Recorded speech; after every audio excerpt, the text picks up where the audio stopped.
An unlikely hero. Please go and get a paper and pen. You're going to need it for this part. So pause it now, go get your paper and pen, and come back to me. All right, so hopefully you have your paper and pen out. And we start an unlikely hero. Jot down some ideas you have about Arthur. This is Arthur in the picture on the right. Name an object in the picture and then describe what it says about the character. Is he artistic, rich, a traveler, smart? And how do you know? So I want 3 observations. We've got, I'm sorry that this is covering up a little skull in his back pocket. He has a journal. He has a hand hanging off of a stick. And he has this very tall hat, some glasses, a scarf on his neck. And I think that might be a scroll in his back pocket. So what do you think that says about him? Choose 3 of those objects and tell me, maybe a skull and a hand, a severed hand might mean that he's a bit, what's a good word for it? You tell me. What about a scarf? Might mean he goes to cold places. He definitely looks like a traveler to me.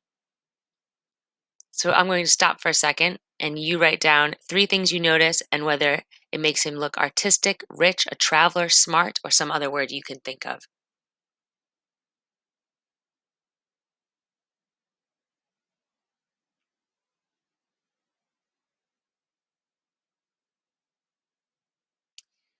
Pause it here if you haven't written down 3 objects. You're writing down 3 objects and what you think of him through those objects. So again, you're going to name an object in the picture and then describe what it says about that character. Now let's read. I'm going to put on my best Professor Brownstone accent again. Born long ago in a small Icelandic town, it was clear from an early age that Arthur was always going to be a bit different. As soon as he was old enough to explore the forest, he showed a great interest in the strange creatures that lived there.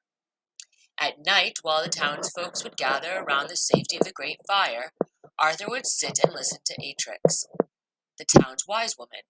She would tell him wondrous and frightening tales about distant lands and ancient magic. Arthur soon began to journey into the forest in search of adventure. He even started to carry with him some of the more unusual items he found. So take a look at this feather that's in his cap, this staff that he's carrying with all these little things on it. He's got a skull in his back pocket. And this green journal here, and then this little parade of people following behind him that have a little band. For returning her egg, the mighty bird Windweaver gave him a special feather that would grant him protection at a time of need. By putting an end to the great, or rather tiny, war between goblins and fairies, he was given an enchanted staff. High in the ancient tower he discovered the Hand of Time, which held the power to freeze anyone who touched it. Oh, it was a hand hanging off that stick. And Atrix gave him this very journal I am reading from after the most dangerous challenge of all, rescuing her cat from a tree. So we just got through the book and we're looking, this is that first picture again. And now when we look at that picture, we know a little bit more of what's going on here. We know that this is the bird Windweaver. We know that this is the clock tower on the left. We know that this is the fire that burns in the center of town. And that's obviously his town. We can see now that he already loved creatures when he was smaller. This is a picture from when he was smaller. And that's one of the creatures that he stops the war for. Then we can see that everyone else is under the great fire there.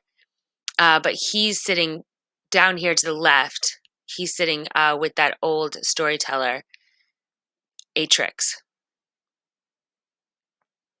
Now, what you can't see under my picture is that some of you were wondering about the fire when you were looking at that other picture, that you noticed it. Look right above me. You noticed that fire when you looked at the picture of the town, and so now you know what it is. It's the Great Fire, and it keeps the town safe. And so this is the wise woman, another storyteller and another story. And take a look at these people's faces. They see a little parade of, forest creatures following this little boy, and the little boy is carrying a journal, looks very pleased with himself, and everyone in town is kind of looking out there. Especially, I look up in the window. That grandmother's face is very disapproving, I would say. And so we know that he might be a bit different than everyone else in town. And here it is. Here is the Wind Weaver. And we can see he's so adventurous that he actually climbs the sheer cliffs. And then the picture next to it was of the goblins and how he has them both picked up by the shirt, and he's, I'm assuming, telling them to stop fighting because he stopped the Great War, and in parentheses it said, or rather tiny war, between the goblins and the fairies. And then here's the hand that he carries on his stick, on his staff, and we know that Atrix gave it to him. Oh, and it has the power to freeze anyone who touches it. Ooh, that's exciting. And then the most important adventure, rescuing Atrix's cat. I wonder what was harder, climbing that cliff to the Wind Weaver or getting this cat. So back to An Unlikely Hero. Now that we have read this story, you're going to write 3 things you know about Arthur from the pictures. I've added arrows to help. So there is the journal that he carries that Mr. Brownstone or Professor Brownstone is reading from. I'm sorry, but underneath my picture is a little parade of goblins. And then there is the hat, the feather in his hat that's from the Wind Weaver that offers him protection.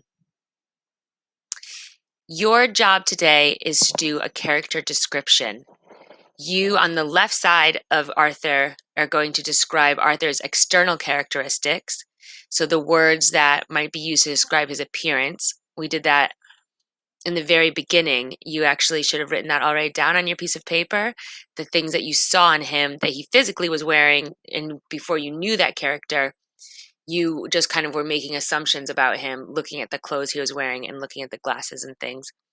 But also describe what some of his interests, how his appearance shows his interests or his talents, or that, he needs a scarf to make sure that he's warm when he goes up into the mountains. On the right side of the outline, you are going to write the words to describe Arthur's internal characteristics, so his personality. So we know that he goes out and he finds his own adventures. We know that he likes creatures. We know that he is helpful. So we're going to write some things about his personality on the right side of the sheet today. And so please go now to your Google Doc and you will see that there are 2 things for you to do. Finish these sentences about what we know about Arthur, 3 sentences, and describing the character, both external and internal.